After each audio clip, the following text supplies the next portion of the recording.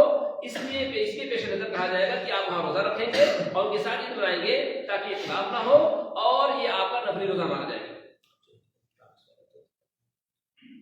ایک آدمی نے چاند دیکھا کہ بھائی رمضان آنے والا ہے، رمضان ہے کل، یا چاند دیکھا کہ رمضان ختم ہے، لیکن اس کی گواہی نہیں مانی گئی۔ اب سب لوگ تو روزہ رکھیں گے یا سب لوگ عید نہیں منائیں گے، اب وہ آدمی جس نے باقاعدہ دیکھا ہے چاند، اس کی گواہی نہیں مانی گئی، وہ کیا کرے؟ وہ سب لوگوں کے ساتھ روزہ رکھے یا چونکہ اسے یقین ہے وہ نہیں رکھے گا، یا چونکہ اس نے چاند دیکھا وہ رکھے گا، کیا کرے؟ اگر کوئی شخص اپنی آنکھوں سے چاند دیکھا ہے، حقیقت میں اس نے چاند دیکھا ہے، لیکن گاؤں والے نہیں مان رہے اور اس کی شہادت گواہی قبول نہیں کی گئی، تو ایسی صورت بندہ کیا کرے گا؟ اس کے تعلق سے شیخ ابن عثیمین رحمۃ اللہ علیہ، امام محمد رحمۃ اللہ علیہ، امام مالک، امام احمد بن حنبل کہتے ہیں کہ ایسا شخص وہ شروع میں روزہ رکھ لے گا، شروع میں روزہ تو رکھے گا کیونکہ اس نے اپنی آنکھوں سے دیکھ لیا ہے، اور کیونکہ نبی نے فرمایا صوموا لرؤیتہ، چاند دیکھ کر روزہ رکھو، اور اس نے اپنی آنکھوں سے دیکھ لیا ہے، لیکن لوگ نہیں مانتے ہیں، تو کہا اس کی روشنی میں اس پر روزہ رکھنا واجب ہو گیا ہے، وہ روزہ رکھ لے گا، انفرادی کام اکیلے ہے تو رکھ لے گا، لیکن لوگوں کو اتنا اعلان نہیں کرے گا، اپنا روزہ رکھ لے، اپنے آپ کو کنٹرول کر لے تاکہ یہ اختلاف انشاء نہ ہو اور کچھ افواہیں نہ پھیلے، وہ اپنے آپ کو روزہ رکھے گا اور روزہ صحیح مانا جائے گا اس کا۔ لیکن عید کب منائے گا؟ تو شیخ ریسٹورنٹ کہتے ہیں کہ نہیں، عید منائے گا لوگوں کے ساتھ، عید منائے گا لوگوں سے منائے گا تاکہ اختلاف انشاء کا مسئلہ نہ ہو، اور بعض لوگ کہتے ہیں کہ نہیں، جو ہے وہ روزہ نہ رکھے بلکہ لوگوں سے رکھے۔ یاد صحیح بات یہ ہے کہ اگر بندہ اپنی آنکھوں سے دیکھ چکا ہے تو وہ تنہا اکیلے روزہ رکھے گا، لیکن عید منائے گا لوگوں کے ساتھ۔ اچھا جی، ایک عورت جو ہے دن کے کسی وقت ظہر میں یا عصر میں حیض و نفاس سے پاک ہو گئی، یا کوئی مریض تھا روزے سے نہیں تھا شفا یاب ہو گیا، یا کوئی مسافر تھا واپس گھر آ گیا، تو اب یہ 3-4 لوگ باقی ٹائم جو ہے کچھ نہیں کھائے پیئیں گے، احترام کریں گے روزے کا، یا یہ کہ کھائیں پیئیں گے چونکہ ان کے لیے روزہ نہیں، کیا کریں گے؟ اس کا جواب یہ ہے کہ بعض اہل علم کہتے ہیں کہ وہ اپنے آپ کو روک لے، یعنی کھانے پینے سے روک لے، یعنی اگر عورت ہے 12 بجے دن میں اس کو حیض آنا ختم ہو گیا، پاک ہو گئی، تو 12 بجے سے لے کر غروب آفتاب تک کے وہ اپنے آپ کو روک کے رکھے، احترام کے طور پر، تعظیم کے طور پر، ہے نا؟ یا 12 بجے ایک آدمی بیمار کا اچھا ہو گیا، یا 12 بجے مسافر واپس آ چکا ہے، تو کہا جاہل کہتے ہیں کہ وہ آدمی بھی اپنے آپ کو کنٹرول کے نہ کھائے گی اور احترام، ٹھیک ہے؟ دلیل دیتے ہیں فمن شہد منکم الشہر فليصم، کہ تم میں سے جو انسان ماہ رمضان کو پالے وہ روزہ رکھے، ہے نا؟ یہ تو کہتے ہیں کہ یہاں جو معنی تھی وہ معنی رکاوٹ ختم ہو گئی، جب معنی رکاوٹ ختم ہو گئی تو وہاں سے لے کر وہ اپنے آپ کو کنٹرول کر لیں، حالانکہ روزہ نہیں مانا جائے گا، قضا اپنی کریں گے، لیکن اس کے برعکس بعض اہل کہتے ہیں کہ نہیں، کیونکہ اس کا روزہ نہیں ہے اور اس کو نہیں رکھنا ہے تو وہ کھا بھی سکتے ہیں، لہٰذا کہتے ہیں کہ صحیح بات یہ ہے کہ وہ کھا بھی سکتے ہیں، لیکن شرط یہ ہے کہ لوگوں کے سامنے نہ کھائیں، وہ اکیلے تنہائی میں کھائیں تاکہ لوگوں کو اس کا احساس نہ ہو اور تاکہ ان کا دل نہ ٹڑمائے ہو، لہٰذا وہ عورتیں کھا بھی سکتی ہیں، لیکن شرط یہ ہے کہ چپکے سے کھائیں، لوگ سامنے نہ کھائیں تاکہ اس کا احترام باقی رہے۔ ایک آدمی جس نے روزہ نہیں رکھا، بوڑھا ہو سکتا یا ایسا مریض دائمی مریض ہے، ظاہر بات ہے وہ اس کو ہر روزہ کے بدلے ایک مسکین کو کھانا کھلانا ہے، لیکن کیا ایسا کر سکتا ہے کہ وہ جتنا پیسہ لگ رہا ہے 30 مسکین کو کھانا کھلانے میں، اتنا سارا پیسہ کسی مریض کو، کسی فقیر کو، کسی ضرورت مند کو اتنی رقم صدقے میں دے دے؟ ایسا کر سکتا ہے کہ اس کا جواب یہ ہے کہ وہ شخص جو بڑھاپے کی وجہ سے یا مرض کی وجہ سے روزہ نہیں رکھ رہا ہے، ایسے شخص کے لیے کہا گیا کہ وہ بطور کفارہ ایک مسکین کو کھانا کھلائے گا، تو ایک مسکین کو کھانا کھلانا واجب ہے، اس کے بدلے میں پیسہ نکالنا جائز نہیں ہے، اس کے بدلے میں پیسہ نکالنا جائز نہیں ہے، کیونکہ قرآن مجید کے اندر جو لفظ آیا ہے طعام مسکین، کہ ایک مسکین کو کھانا کھلانا ہے، لہذا کھانا کھلایا جائے گا، اس کے بدلے میں غلہ دے سکتے ہیں، غلہ دیجیے، لیکن اس کے بدلے میں پیسہ نکالنا، رقم نکالنا جائز نہیں ہے۔ کیا ہر روزے کے لیے الگ الگ روزانہ نیت کرنا ضروری ہے یا رمضان شروع ہوتے ہوئے ایک بار نیت کر لینا کافی ہے؟ سوال یہ کہ کیا روزانہ آپ روزے کی نیت کریں گے کہ رمضان کے پہلے رات آئی داخل ہوگی اس میں نیت کافی ہے؟ تو اس کے تعلق سے شیخ ابن عثیمین رحمۃ اللہ فرماتے ہیں کہ یہ گویا کہ کانٹینیو عبادت ہے، جو عبادت کانٹینیو ہوتی ہے اس کے اندر ایک مرتبہ نیت کر لیں گے اور ایک کام چلتا رہے گا، تو کہتے ہیں یہ صوم تطابع ہے، کانٹینیو ہو رہا ہے، لہذا آپ پہلے دن آپ نے نیت کر لی ہے، یہی نیت پورا مہینہ چلتا رہے گا، آپ کو روزانہ ہر رات کو نیت کرنے کی ضرورت نہیں ہے۔ اور بعض اہم کہتے ہیں کہ نہیں روزانہ کرو، کیوں؟ اس لیے کہ جس طریقے سے نماز پڑھتے ہیں ہر نماز کے لیے نیت مستقل ہوتی ہے، ایسی اس کے لیے روزانہ کرو۔ صحیح بات یہ ہے کہ ہر مسلمان بندہ رمضان میں داخل ہوتے ہی اس کی پوری نیت ہوتی ہے کہ ماہ رمضان پورا ہمیں روزہ رکھنا ہے، اور اس کو روزہ رکھنے کی نیت ہو چکی ہے، لہذا اس کو تجدید کرنے کی ضرورت نہیں ہے اور وہ برقرار رہے گا۔ مثال کے طور پر نیت کسے کہتے ہیں؟ آپ نے الارم لگایا کہ ہمیں اٹھنا ہے، سحری کرنا، یہ آپ کی نیت ہے، آپ کی دل میں سوچ میں ہے کہ نہیں مجھے روزہ رکھنا ہے، یہ آپ کی نیت ہے، تو روزانہ اس کو تجدید کرنے کی ضرورت نہیں ہے، نہ زبان سے کہنے کی ضرورت ہے۔ ایک آدمی نے روزہ توڑنے کی پوری نیت کر لی، اثر گھٹایا، بالکل بھوک پیاس سے نڈھال ہو گیا، وہ جا رہا ہے روزہ توڑنے، بالکل پکی نیت ہے اس کی، ایک دم پکی، اس میں کوئی اب وہ اتفاق سے ہوٹل نہیں کھلا ہے یا فریج میں پانی نہیں ہے یا کسی نے آ کر کے بڑی کس کے نصیحت کر دی۔ ہمارے ساتھ ایسا ہوا ابرے میں، ہم نے بالکل میں بالکل نیت کر چکا تھا کہ جا رہا ہوں کھانے کے لیے، بسکٹ خرید کر لایا، عبداللہ بھائی نے میرا ہاتھ پکڑ کے نہیں توڑنے دیں گے، تو کیا اب ایسا آدمی جو پوری نیت کر چکا ہے، کیونکہ نیت سے اب اس کا روزہ ہوگا یا قضا کرنا پڑے گا، وہ گیا کام۔ اس کے تعلق سے شیخ ابن عثیمین رحمہ اللہ فرماتے ہیں کہ اگر کوئی انسان عزم مصمم یعنی پختہ ارادہ اور فیصلہ کر لیا کہ میں نے روزہ توڑ دیا، بقالے پر جا رہا ہوں، خرید کھا لوں گا، یعنی ایک انسان ارادہ کر لیا، مکمل پختہ ارادہ کر لیا کہ میں نے روزہ توڑ دیا، اب بقالے پہ جاؤں گا، خریدوں گا، کھا لوں گا، لیکن اتفاق سے بقالے پر گیا دکان بند ہے، یا کسی نے آ کے روک دیا کہ مت روزہ توڑی، تو کہا جائے گا کہ اس کا روزہ ٹوٹ گیا، اس پر قضا ہے، کیوں؟ اس لیے کہ اس نے پختہ ارادہ کر لیا، پختہ نیت کر دیا، پختہ ارادہ کر لیا، اس کی وجہ سے کہا جائے گا روزہ ٹوٹ گیا۔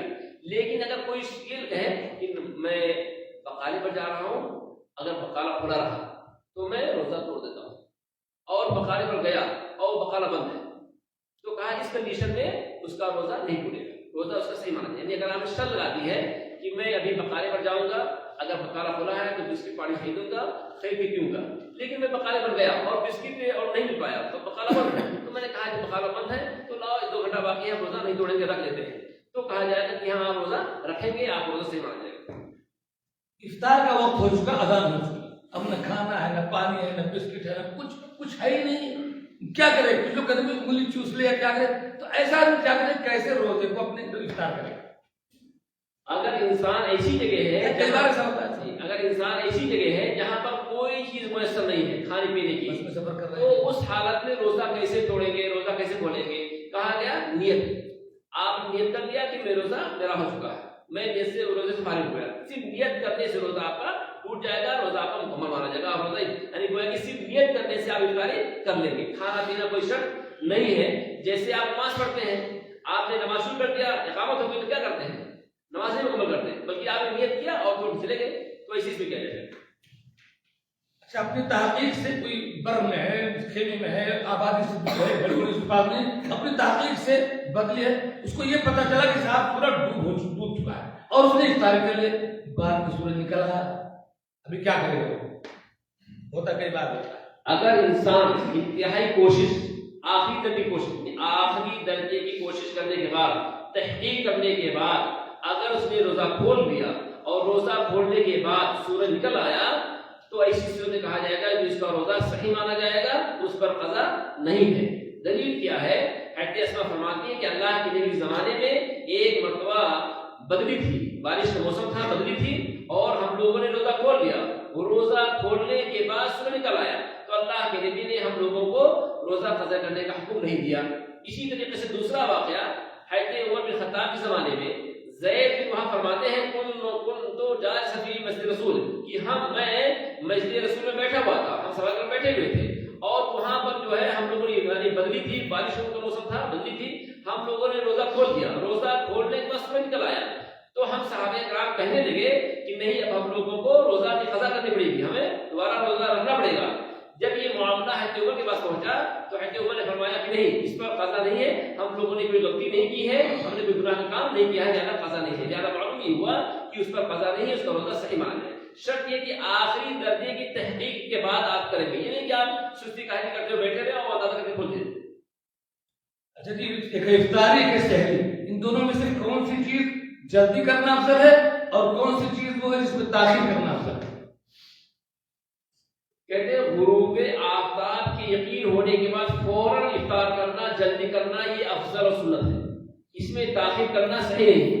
بلکہ ہمارے یہاں جو کہتے ہیں نہیں بھائی 5 منٹ یا 10 منٹ احتیاطی طور پر رکھتے ہیں، اور ہے نا کہ فلاں شروط ہے کہ تارا نظر آئے گا یا چلو سورج غروب تو ہو چکا ہے لیکن 5 منٹ 10 منٹ بطور احتیاط کر لیتے ہیں، یہ احتیاط صحیح نہیں ہے۔ نبی نے فرمایا لا یزال الناس بخیر ما عجل الفطر، کہ جب تک لوگ افطار کرنے میں جلدی کریں گے تب تک ان کو اللہ کی طرف سے خیر زیادہ ملے گا، اللہ کی طرف سے خیر و برکت زیادہ ملے گا۔ لہذا وہ غروب شمس، سورج غروب ہونے کے یقین ہونے کے بعد فوراً جسٹ جو ہے ہمیں افطار کرنا یہی اصل ہے، اس میں احتیاطی پہلے افطار کرنا صحیح نہیں بلکہ بدعت مانا گیا ہے۔ اور سحری کرنے میں تاخیر کرنا، سحری کب کرنی چاہیے؟ اللہ کے نبی صلی اللہ علیہ وسلم سحری کب کرتے تھے؟ کہتے ہیں کہ سحری کرنے کے بعد اذان ہونے میں کتنا ٹائم ہوتا تھا؟ اتنا وقت ہوتا تھا کہ 50 آیت آپ پڑھ سکتے بس۔ تصور کیجیے کہ اللہ کے رسول سحری کب کرتے تھے کہ سحری کرنے کے بعد آپ فارغ ہوتے تھے، اذان ہونے میں کتنا ٹائم ہوتا ہے؟ صرف قدر 50 آیت، 50 آیت کے پڑھنے کے برابر کا وقت باقی ہوتا بس، بہت ہی شارٹ ہے۔ تو پتہ چلا کہ اصل وقت سحری کرنے، اس وقت اگر آپ سحری کریں گے تو سحری کرنے کے جو فوائد ہیں، ملائکہ آپ کے لیے دعائیں کریں گے، رب دعائیں قبول کرے گا، سارے فائدے تو آپ کو ملیں گے۔ اور سحری کرنا، ہمارے بعض لوگ 2:30 بجے رات 3 بجے رات میں سحری کر لیتے ہیں اور جا کے سو جاتے ہیں، جس کی فجر کی نماز نہیں پڑھتے ہیں، تو کیا یہ سحری مانا جائے گا؟ یہ سحری نہیں ہے میرے دوست، سحری یہ سنت ہے اور سحری کرنے کے بہت سارے فوائد ہیں اجر و ثواب کے اعتبار سے، لہذا سحری کریں۔ ٹھیک ہے اگر آپ نے 2:30 بجے کے لیے کھانا کھا لیا ہے، آپ کو حاجت نہیں ہے تو کم سے کم اذان سے 10 منٹ پہلے اٹھیے اور 2 گھونٹ پانی پی لیجیے سحری کی نیت سے، اور 1 کھجور کھا لیجیے سحری کی نیت سے، تو یہ 1 کھجور کھانا 1 گھونٹ پانی پینا یہ آپ کو سحری مانا جائے گا، اور اس سحری کرنے کے جو فوائد ہیں وہ آپ کو مل جائیں گے۔ لیکن ایسا نہیں کریں گے تو اس کے فوائد سے آپ محروم ہو جائیں گے۔ عام طور پہ طریقہ یہ کہ اذان ہوتے ہوتے کھانا مکمل کرنا، یا اذان شروع ہوئی تو دوڑ کر کے 1 گلاس پانی پی لینا، اس کا کیا حکم ہے؟ ہمارے یہاں یہ اکثر لوگ کرتے ہیں کہ بیٹھے گپ شپ کرتے ہیں اور جیسے بولے گا اللہ اکبر فوراً بھاگتے ہیں تلاجے کی طرف، پانی کی طرف۔ تو کیا یہ بھاگنا صحیح ہے؟ کہا یہ بھاگنا صحیح نہیں ہے۔ پہلی بات یہ کہ اگر آپ کو کنفرم معلوم ہے کہ مؤذن جو ہے بالکل وقت کا پابند ہے، 1 منٹ نہ آگے نہ پیچھے، بالکل رائٹ ٹائم پر وہ اذان دیتا ہے، اور یہ کنفرم ہے بالکل رائٹ ٹائم پر اذان دیتا ہے، تو ایسی صورت میں ضروری ہے کہ ہر حال میں اذان ہونے سے پہلے آپ مکمل طور سے فارغ ہو جائیں، اور اللہ اکبر کی آواز آئی کہ فوراً کام ختم۔ کیوں؟ حتیٰ کہ اہل علم کہتے ہیں کہ اگر ایک مؤذن، اگر آپ بالکل صحیح وقت ہے جو رائٹ ٹائم ہے، اس رائٹ ٹائم پر اذان ہو رہی ہے اور آپ کو معلوم ہے جو علامتیں بتائی جاتی ہیں، جو علامتیں بتائی گئی ہیں وہ علامتیں آپ کو معلوم ہیں، تو اگر وہ رائٹ ٹائم شروع ہو چکا ہے اور آپ کے منہ میں کوئی چیز ہے تو اہل علم کہتے ہیں کہ فوراً نکال کے پھینک دو، اس کو نہ نکلنا، کیونکہ وقت شروع ہو گیا۔ یعنی اگر منہ میں ہے تو اس کو نکالنے کا حکم دے دیا گیا ہے، آپ پھینک دیجیے، اس کو نہ کھائیں نہ چبائیں، کیونکہ آپ کو غلط سے مانا جائے گا، کیونکہ بالکل وقت شروع ہو گیا۔ اسی لیے کہا گیا کہ عبداللہ بن ابن مکتوم جب اذان دے تو فوراً اپنے آپ کو روک لو، اور عبداللہ بن مکتوم اذان کب دیتے تھے؟ ان کو بتاتے تھے لوگ جو اندھے صحابی تھے، وہ اندھے تھے، تو کہتے اصبحت کہ صبح ہو گئی تو جا کے اذان دیتے تھے۔ تو معلوم یہ ہوا کہ جو بالکل رائٹ ٹائم پہ اذان دے رہا ہے، کنفرم ٹائم ہے، وہ آپ علامت دیکھ رہے ہیں، تو کہا جائے گا کہ اگر یہ شروع ہو گیا ہے تو آپ یہ جائز نہیں ہے، حتیٰ کہ منہ میں تو نکال کے پھینک دیجیے۔ لیکن اگر آپ یہ سمجھتے ہیں کہ 1 منٹ 2 منٹ پہلے اذان ہو جاتی ہے، کوئی مسئلہ ایسا ہے، تو ایسی صورت اگر آپ یہ سمجھتے ہیں کہ نہیں جو اذان ہو رہی ہے وہ 1 منٹ پہلے شروع ہو جاتی ہے، اگر آپ کے لیے کنفرم معلوم ہے، لوگ کہتے ہیں، تو ایسی میں کہا جائے گا کہ اگر آپ کے برتن میں یا آپ پانی پی رہے ہیں تو آپ اس کو پورا کر لیجیے، اگر آپ منہ میں لقمہ رکھیں تو اس کو آپ پورا کر لیجیے، تو ایسی میں صحیح، ورنہ صحیح نہیں ہے۔ لہٰذا میرا کہنا یہ ہے کہ شکوک و شبہات سے بچتے ہوئے آپ پہلے احتیاط کرتے ہوئے کیا کیجیے کہ آپ مکمل طور سے اذان ہونے سے پہلے ہر حال میں فارغ ہو جائیں تاکہ ایسی نوبت نہ آئے۔ آخری سوال کے بعد جو بچے گا کریں، آخری سوال یہ ہے کہ روزہ رکھنے کے لیے کچھ لوگ نیت کرتے ہیں زبان سے، نویت بصوم والا، اس کا کیا ہے؟ کہتے ہیں کہ ہر عبادت کے لیے نیت ضروری ہے، لیکن نیت کی کوئی بھی عبادت قبول نہیں ہوتی ہے، یہ تمام کا اتفاق ہے۔ لیکن نیت کہتے ہیں دل سے ارادہ کر لینا، اور نیت کا جو عربی لفظ ہے اس کی ڈکشنری آپ دیکھیں گے تو کہتے ہیں کہ اراد القلب، دل کا ارادہ کر لینا، دل کے اندر آنا یہی نیت ہے، لہذا دوستو صرف ہم نیت کریں گے سوچیں گے یہی مانا جائے گا، زبان سے کہنا یہ بدعت ہے، اللہ کے نبی اور صحابہ نے اس پر عمل نہیں کیا ہے اور نہ حدیث قرآن اس کا الفاظ ملتے ہیں، لہذا ہمیں اس سے اصلاح کرنا چاہیے۔ آپ کیا کہیں؟ میں یہ کہہ رہا تھا کبھی کبھی ایسا ہو جاتا ہے کہ آدمی دیر سے اٹھا 2-4 منٹ باقی رہ گئے ہیں اور وہ جلدی جلدی سے جو ہے نا کھانا کھا رہا ہے، پانی پی رہا ہے، اذان بھی ہو گئی، تو وہ کیا کرے؟ اتنا تو کھا لینا 1-2 منٹ میں، دیر سے اٹھا وہ آنکھ نہیں کھلی اس نے۔ نہیں کوئی تو ایک سوال اور بھی اس پہ ایک رہ گیا کہ ایک آدمی تھکا ہوا آ رہا ہے اور مغرب سے پہلے سو گیا، گہری نیند میں ہوا، فجر کے بعد اس کی آنکھ کھلی، اذان ہونے کے بعد، ابھی وہ کیا کرے؟ دیکھیے مغرب سے پہلے سو گیا اور فجر کی اذان کے بعد اٹھا، تھکا ہارا تھا، کہیں سفر سے آیا تھا۔ دیکھیے سوال یہ ہے، ہمارے ہمارا ایک سوال ہے کہ ایک انسان سو گیا، تاخیر سے اٹھا اور بالکل اذان کے قریب اٹھا اور کھا رہا تھا، جو اذان ہونے تو کیا کرے؟ ہم کہتے ہیں کہ جیسے اذان اللہ ہوا فوراً آپ پورا کام مت کر دیجیے، پورا کام مت کر دیجیے اور کوئی گنجائش نہیں کہ اذان ہوتے آپ کھاتے رہیں، کیونکہ اذان ہوتی ہے اس کے ٹائم پر، زیادہ صحیح نہیں ہے، زیادہ سے بچیں۔ اچھا جی، اب یہ وقت چونکہ نہیں ہے تو ہم سوال کا انداز ایسا کریں گے کہ الگ سے بلا لینا میں ہم نہ لیں، میں سوال کرتا ہوں، اپنی اپنی جگہ پر آپ جواب دیں گے، سب کا نام میں لکھ لوں گا، اس کے بعد آئیں گے انعام اٹھا کر کے ایک بار فوٹو لے لیں گے، یہاں سے کیا کر کے جو لوگ جواب دیں گے ان کا آپ ویڈیو بنائیے۔ جی پہلا سوال یہ ہے کہ قرآن جو ہے لیلۃ القدر میں اترا، کون سے ایسے کتنے لوگ ہیں جن کو وہ صورت یاد ہے جس میں کہ لیلۃ القدر میں قرآن اترا؟ کھڑے ہوئے جن لوگوں کو صورت یاد ہے کہ لیلۃ القدر میں قرآن اترا ہے وہ لوگ کھڑے ہو جائیں۔ کھڑے ہو نہیں بولے تو کھڑے ہو جاؤ، ہاں کھڑے کھڑے، 1 2 کیا نام آپ کا؟ ہمارے کامران کیا نام ہے؟ تنویر، ارشد، شاد، ابھی جی کیا جہیر، اظہر، جمیل، عمران، اقبال سناؤ آپ۔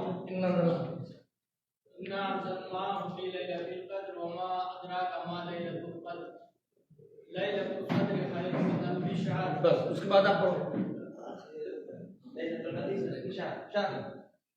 تنزل الملائکۃ والروح فیہا بإذن ربہم من کل امر سلام، یہ تام ہے۔ اب جمیل آپ پڑھو۔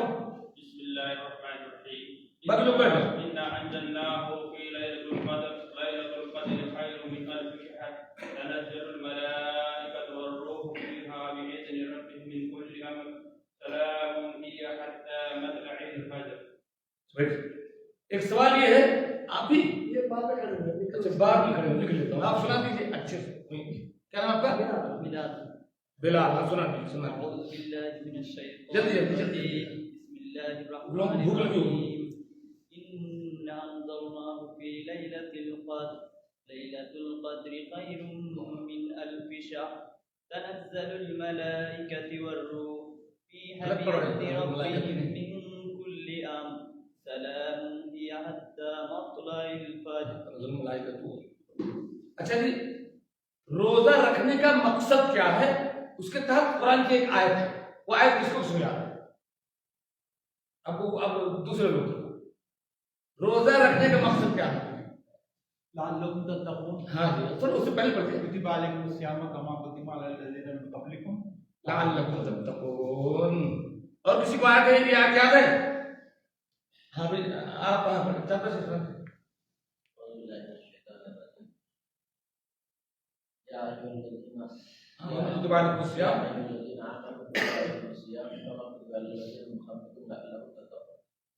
کیا کہا گیا اس میں؟